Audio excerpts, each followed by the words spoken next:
Hola, buenas tardes a todos. Bienvenidos a una nueva edición de las charlas mensuales de San Juan Bursátil. Vamos a comenzar la presentación en la cual vamos a tratar el panorama electoral, lo que ha acontecido desde que fueron las PASO hace ya algunas semanas y cómo pararnos como inversores frente a las elecciones legislativas de noviembre. Soy Juan José Vita, soy analista de research de SJB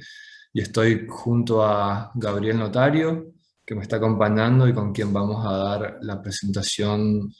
juntos. Y bueno, obviamente como siempre vamos a estar abiertos a preguntas que pueden ir haciendo en el chat y pasaremos a responderlas una vez finalicemos con la disertación. Bueno, buenas tardes, muchas gracias por acompañarnos en esta charla. Yo soy Gabriel Notario, director de SJB Finanzas Expertas, y como les contaba Juan José Vita, venimos organizando todos los meses estas reuniones donde vamos abordando distintas temáticas referidas a inversiones y financiamiento.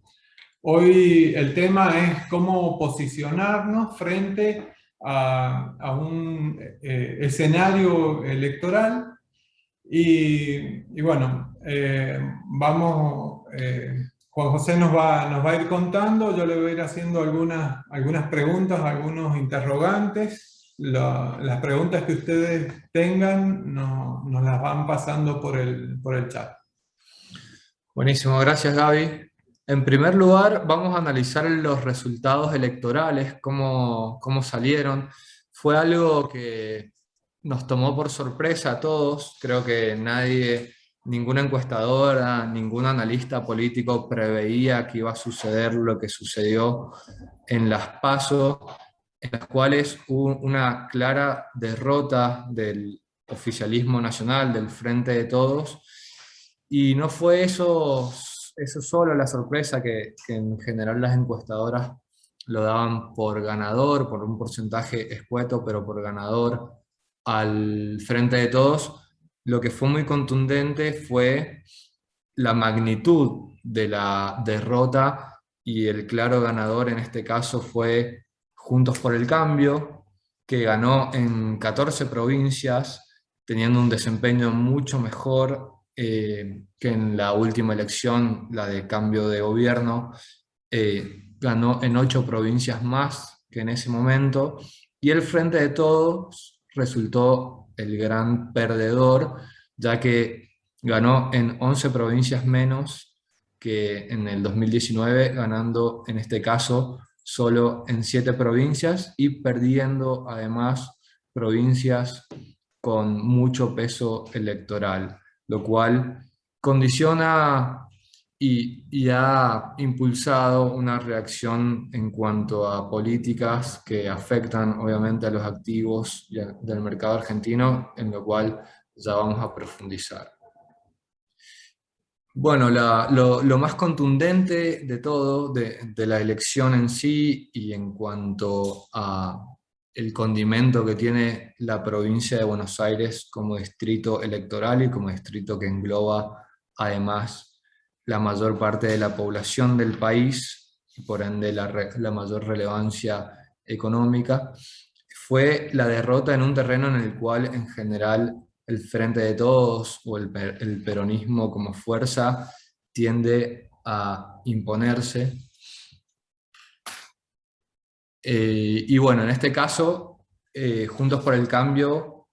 le sacó 5,5 puntos de ventaja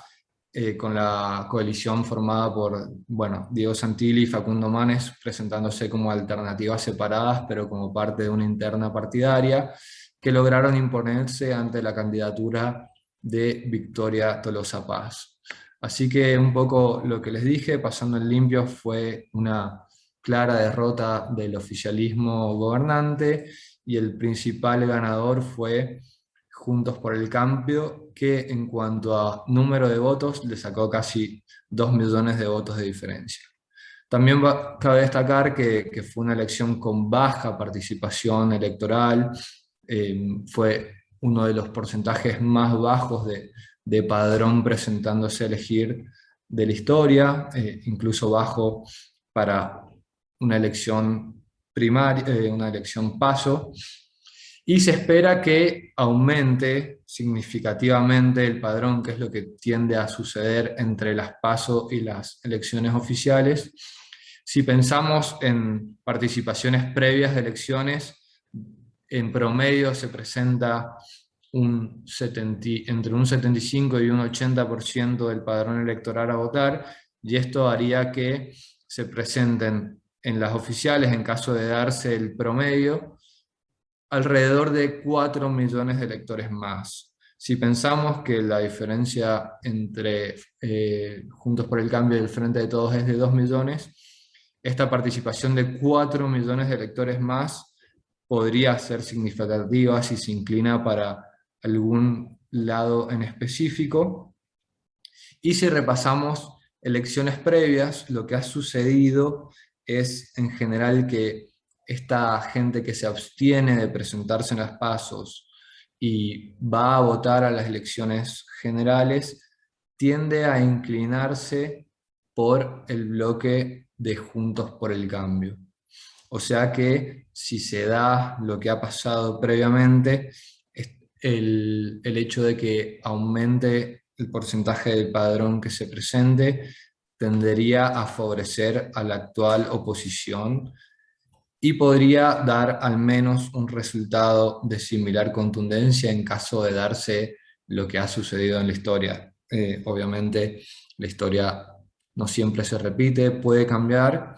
pero estamos en un escenario en el cual fue sorpresivo, más allá de que el mercado tendió a descontar esto, si observamos lo que pasó en las semanas previas, en las cuales hubo un aumento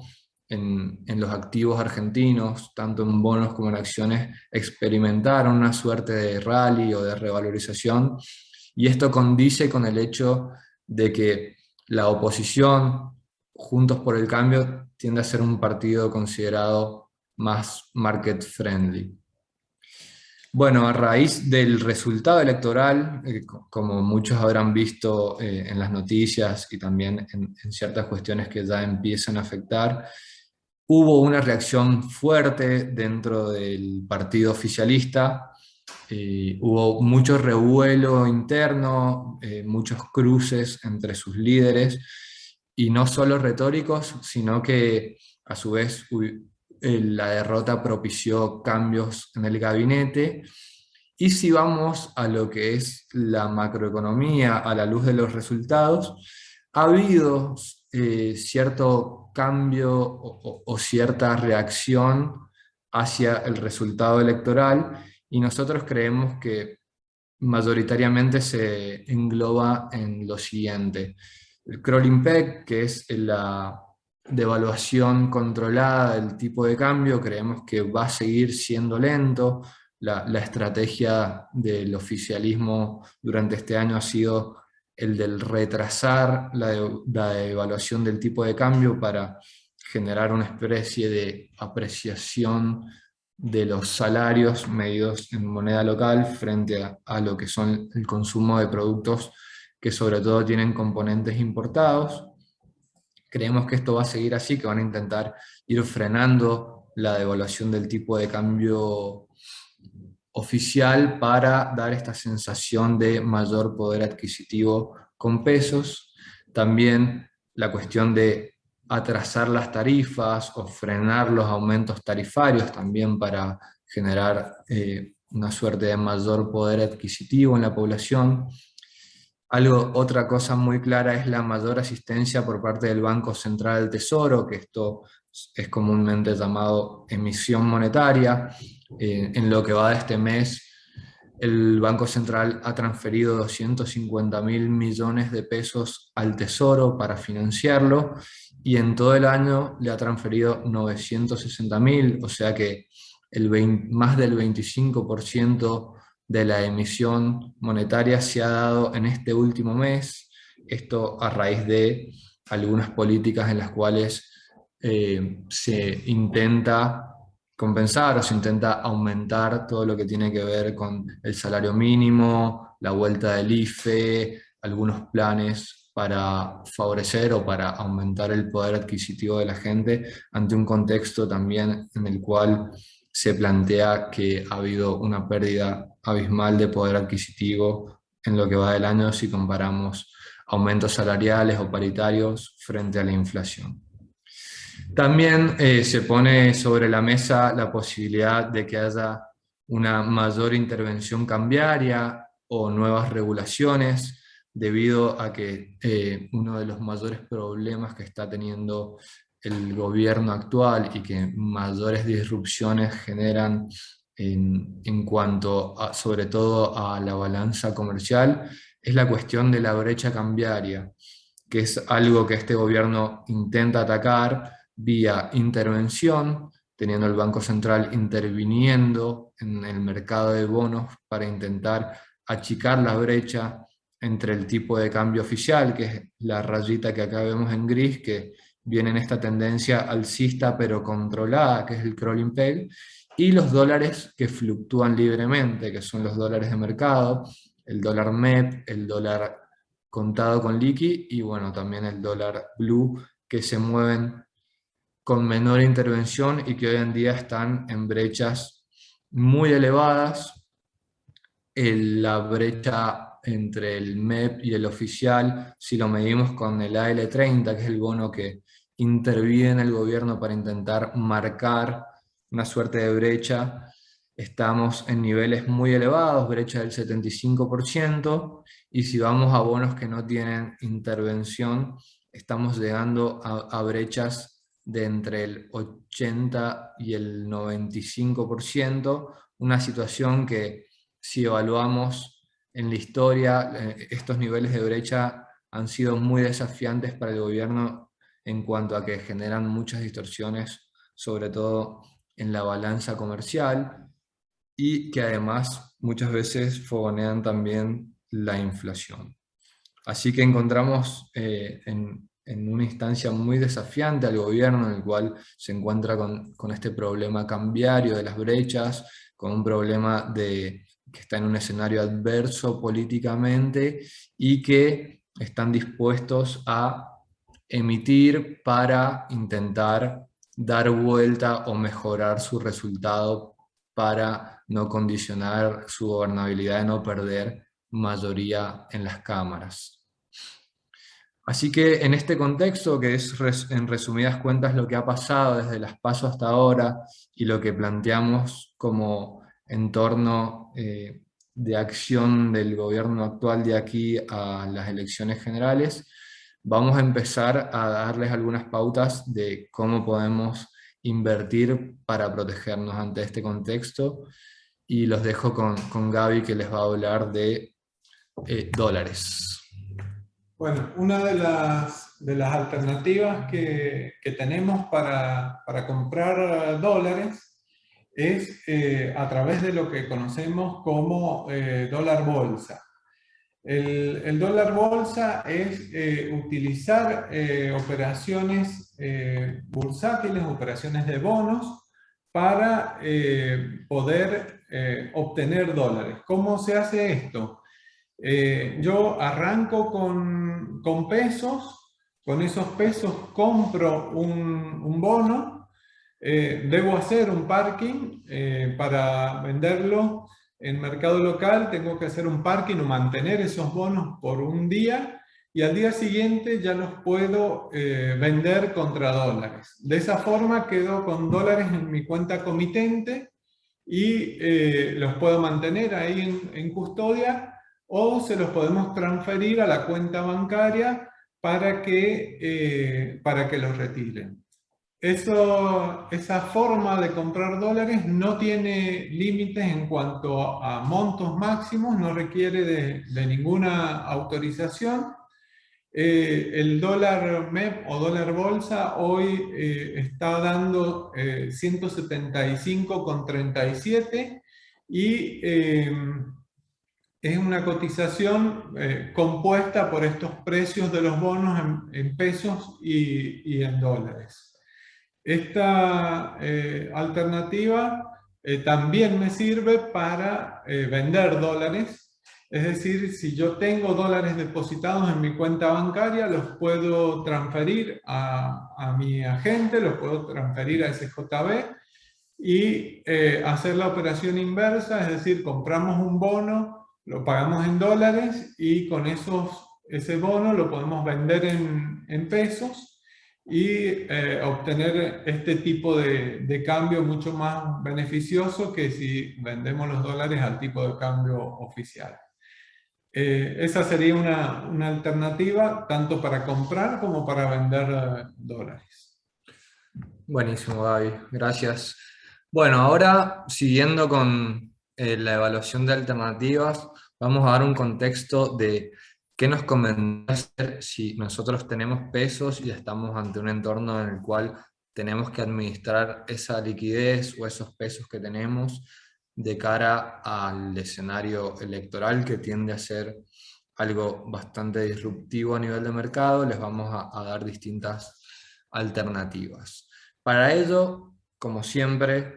lo que conviene hacer es evaluar la macroeconomía y lo que esperan los distintos actores del mercado con respecto al devenir de la macroeconomía, que es lo que en general condiciona nuestras decisiones de inversión. Y acá en este gráfico y en esta tabla comparamos las expectativas que tenemos de evaluación de aquí a fin de año, de evolución del índice de precios al consumidor, que es lo comúnmente denominado inflación, y la evolución de la tasa Badlar, que es la referencia que tenemos de tasa de intervención o tasa de plazos fijos. Si vemos durante el año, si vemos el devenir de los últimos meses y las proyecciones que tenemos para los últimos meses del año, de aquí a fin de año, el claro ganador en esta competencia de tasas entre devaluación, inflación y tasa de política económica,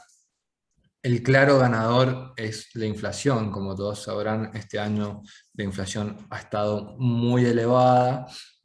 y si además a eso le agregamos el hecho de que se está emitiendo mayor dinero, se está transfiriendo desde el Banco Central del Tesoro mayor dinero a un volumen que no se había visto durante este año, ya a ello le sumamos que está habiendo una salida de un entorno de mayor confinamiento, por lo cual va a haber un aumento de circulación de ese dinero. Es un combo perfecto para que próximamente veamos una potencial nueva aceleración inflacionaria muy probable, y esto lo descuentan los hacedores de expectativas económicas o la gente de mercado en el relevamiento que nos muestra que en los próximos años, y sobre todo de aquí a fin de año, la inflación va a seguir ganándole a la devaluación y a la tasa de plazo fijo. A su vez, si evaluamos algunos de los instrumentos que ajustan por inflación, que son los bonos SER, cuyo capital y cuyas amortizaciones están ajustadas por el coeficiente SER que va midiendo los cambios en el índice de precios al consumidor, vemos que los bonos SER están cotizando con un margen de inflación más 7% en el tramo corto de la curva. O sea, los bonos SER de menor vencimiento están pagando inflación más un 7%. Esto es algo poco habitual en un contexto en el cual se prevé un aumento inflacionario, y esto se dio básicamente por una cuestión de salida de flujo de estos activos que comenzó preelectoralmente para tomar cobertura, que en general la cobertura que se toma por excelencia en Argentina es la de irse al tipo de cambio, irse al dólar. Entonces, estos bonos empezaron a perder tracción en los últimos meses debido a esta búsqueda de cobertura y debido a que también había empezado a desacelerar en las lecturas de los últimos meses la inflación. Y esto se debía en parte a que había sido cauteloso la política económica había empezado a ser cautelosa en cuanto a las metas de emisión y déficit, algo que a la luz del resultado de las PASO ha cambiado drásticamente y plantean otro escenario distinto. Bueno, en esto, una de las alternativas que tenemos para capturar esta inflación es a través de la inversión en fondos comunes o en bonos que ajustan por ser o letras que ajustan por ser. El ser es coeficiente estabilizador de referencia, que lo que trata de hacer es tomar una medición de la inflación.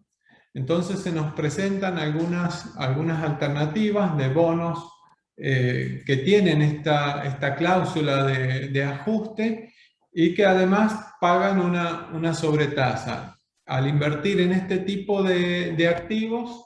nos aseguramos que le estamos ganando a la inflación. Así tenemos, por ejemplo, bonos como el TC23, que nos dan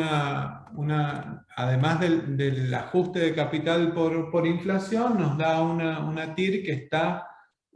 por arriba del 6%. También tenemos el T2X1. Bueno, tenemos todos estos bonos cortos ajustados por inflación que me generan oportunidades de inversión para poder capturar, como les decía, la inflación. Sí, y también como herramienta de cobertura es muy útil para la liquidez que nos queda en pesos, que por ahí no disponemos para operatoria de tipo de cambio o no queremos invertir con demasiado riesgo, pero no queremos que pierda poder adquisitivo. Consideramos que el disponerla en un título que te está ajustando inflación más 7-8% nos parece una alternativa de cobertura sumamente atractiva y eficiente para un contexto en el cual consideramos que la inflación tiene probabilidades de acelerar. Otra de las alternativas, pero como les comentaba recién, que está cotizando con descuento, y esto es porque la gente prefirió cubrirse ante un salto de tipo de cambio que ante la inflación, son los instrumentos Dollar Link, que son bonos cuyos pagos están vinculados a el tipo de cambio oficial. Estos instrumentos, si vemos la cotización actual, vemos que están pagando tipo de cambio oficial menos 13%, o sea que es un instrumento que está cotizando con mucho descuento y que por ende, al menos momentáneamente, no consideramos del todo atractivo porque están descontando en su precio que va a haber un salto muy abrupto en el tipo de cambio después de las elecciones. Y este gobierno no ha dado demasiadas señales de que vaya a ser una devaluación abrupta, sino que más bien plantean una estrategia de devaluación con un poco más de aceleración o con aceleración por encima de la inflación, pero no un salto discreto en la devaluación. Por ende, a estos precios no consideramos todavía un punto de ingreso atractivo en esta cobertura, a no ser que sea alguna empresa o algo en particular que tenga necesidades particulares de cobertura y a la cual le cierre estos valores, pero para el inversor individual considero que no es un instrumento, al menos momentáneamente, adecuado. Así que bueno, en este caso, bueno, si querés comentar, Gaby, que los instrumentos para invertir, más allá del comentario para invertir en instrumentos Dollar Link. Bueno, en esto, acá ya hemos visto dos alternativas. Por un lado, la cobertura inflacionaria a través de los instrumentos que ajustan por ser. Acá tenemos fondos comunes de inversión, tenemos bonos y tenemos letras. Y por otro lado también tenemos bonos Dollar Link. Como les explicaba Juanjo, en los bonos Dollar Link lo que hacen es recepcionar o copiar el tipo de cambio oficial. Es decir, que son bonos que yo compro con pesos y voy a vender también en pesos, pero su precio va a replicar el tipo de cambio oficial. Si yo mantengo esos bonos al vencimiento último, voy a obtener pesos también al tipo de cambio oficial. Es decir, que logro una cobertura, pero no logro el billete. Solamente logro una cobertura de tipo de cambio. Bien, perfecto. Ahora pasamos al segmento para inversores un poco más arriesgados que consideren que quieren asumir riesgo argentino. Y para ello vamos a pasar a revisar lo que son los bonos soberanos en dólares y las acciones del Merval. La estrategia acá sería apostar a que la victoria de la oposición, que es una oposición más pro mercado, o sobre todo creemos que el factor más relevante va a ser el hecho de que este gobierno logre un acuerdo con el Fondo Monetario Internacional para despejar los vencimientos de capital e intereses que tiene el año que viene, que son muy exigentes y para los cuales este gobierno no tiene capacidad de repago. Creemos que el hecho de que se logre el acuerdo con el Fondo Monetario Internacional y se despeje en el corto plazo el escenario de necesidades de pago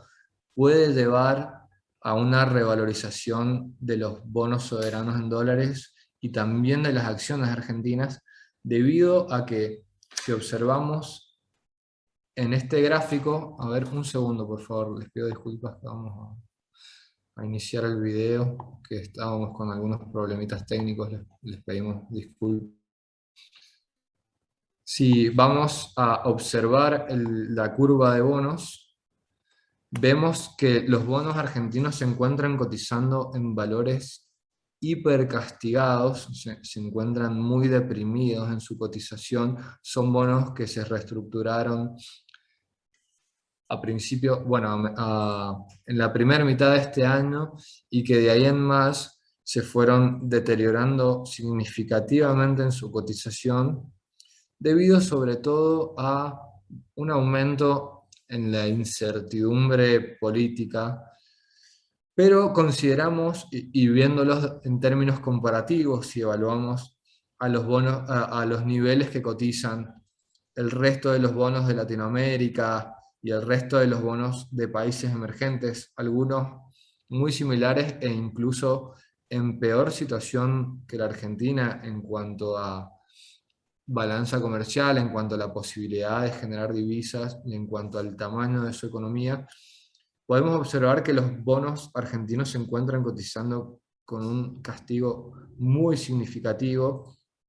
dando tasas de el 21% en dólares para el tramo corto de la curva y de alrededor del 17% en dólares para el tramo largo de la curva, frente, bueno, a países como Ecuador, por ejemplo, que es un país con una economía más chica, también con problemas de endeudamiento y que recién hace algunos meses ha hecho un nuevo acuerdo con el Fondo Monetario Internacional y cuyos bonos cotizan a un 8,6 en dólares, por lo cual, pensando en el acuerdo con el Fondo Monetario Internacional y que Argentina converja a niveles similares de tasa, nos darían revalorizaciones muy interesantes para los bonos soberanos argentinos. ¿Querés, Gaby? Bueno, si querés concluyo el análisis y les comentás. Bueno, otro factor que solemos analizar y seguir es la relación de precios entre el Merval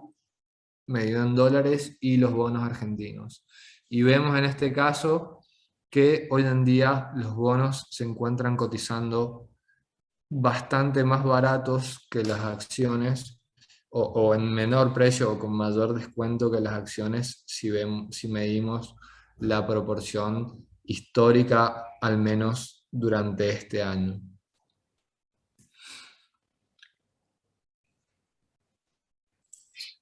Bueno, en esto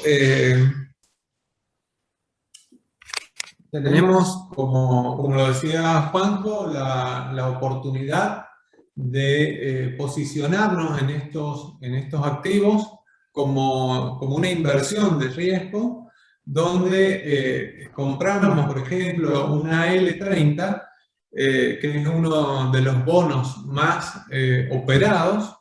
y con mayor volumen en el mercado. Este bono lo compramos a $37 cada 100,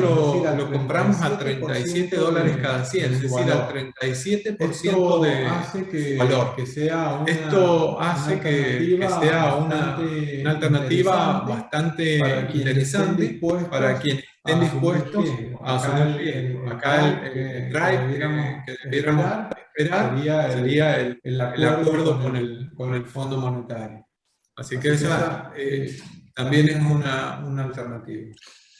Y por último, pasamos a analizar las acciones argentinas, también una inversión para aquel que quiere arriesgar y que espera que mejore la situación. Sobre todo, creo que el driver en este caso también sigue siendo en parte el acuerdo con el Fondo Monetario, debido a que cuando comprimen la prima de riesgo de los bonos, las acciones también tienden a verse favorecidas, debido a que en parte su cotización, su precio está condicionado por la prima de riesgo a la que se descuentan sus flujos, y también al hecho de que si evaluamos históricamente la evolución del Merval medido en dólares, en una moneda fuerte, se encuentra cotizando a niveles históricamente deprimidos si analizamos su evolución durante el siglo actual. Estamos con un Merval que está cotizando por debajo de los $300 en uno de los niveles más bajos de este siglo. Y si evaluamos el Merval visto desde que inició la presidencia de Alberto Fernández, vemos cómo también ha perdido nafta, la nafta que por ahí tuvo al inicio de la gestión y que fue perdiendo y que recuperó parcialmente cuando se reestructuró la deuda, lo que en parte también despejó parcialmente el escenario de pagos, que es lo que en general estresa a la macroeconomía argentina. Y hoy en día vemos cotizando en valores deprimidos si pensamos que nos esperan años en los cuales la economía argentina debería crecer y donde sobre todo debería despejarse el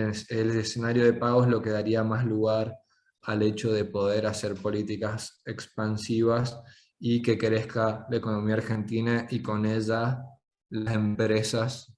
que componen el Merval.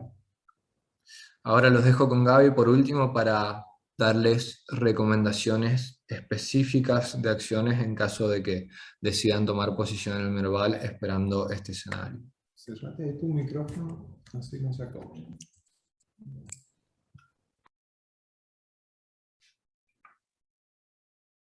Bueno.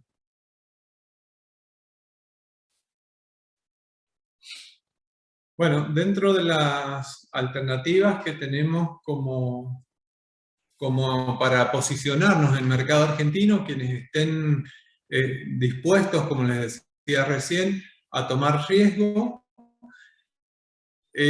pueden hacerlo a través de posicionándose en distintos sectores de acuerdo a lo que consideramos puede verse más beneficiado por el acuerdo con el fondo como drive principal.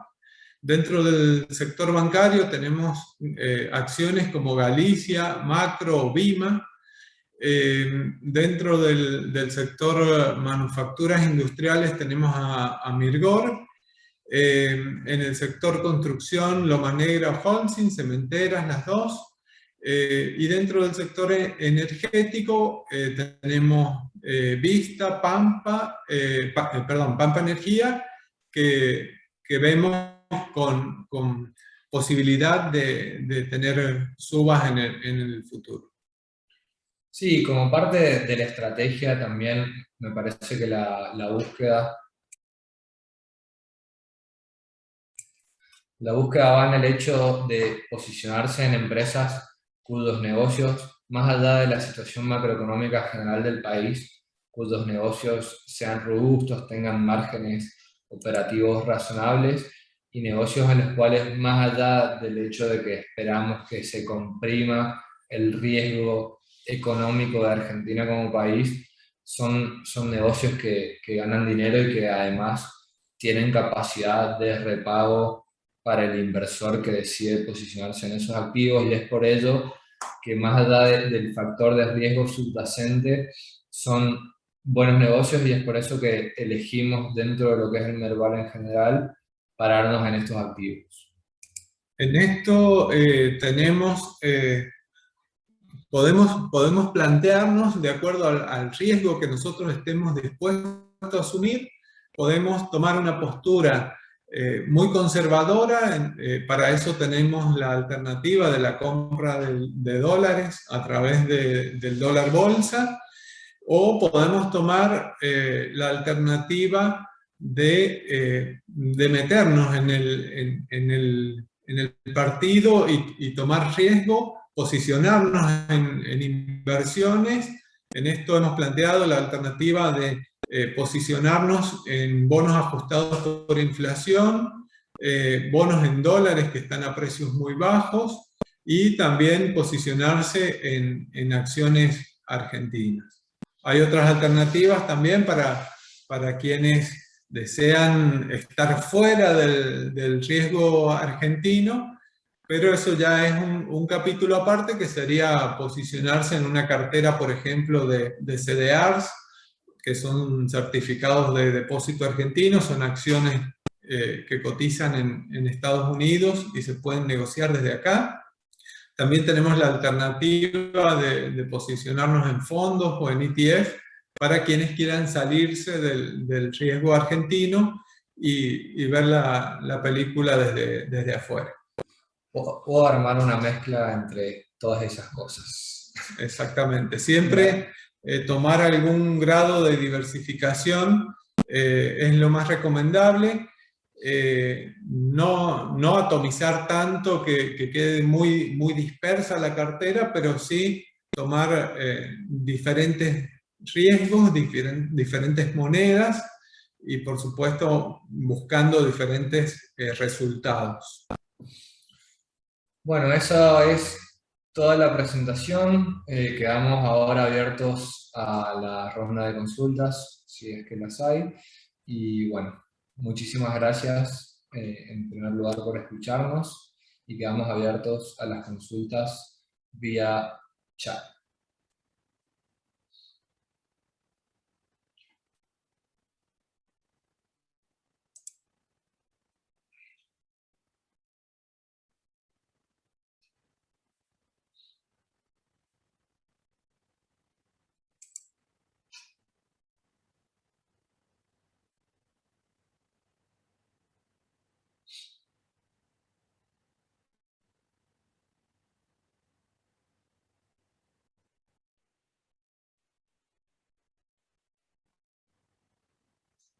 Bueno, si no hay consultas, cerramos esta presentación. Como saben, hay una presentación nueva cada mes, la vamos a estar compartiendo a través de nuestras redes sociales y a través de nuestro canal de comunicación vía mail. Y obviamente, si tienen consultas, les dejamos los datos de contacto acá, pueden contactarnos, les podemos brindar asesoramiento siempre que quieran y necesiten, y estamos siempre abiertos a sugerencias y comentarios. Bueno, muchas gracias Muchas por gracias. acompañarnos.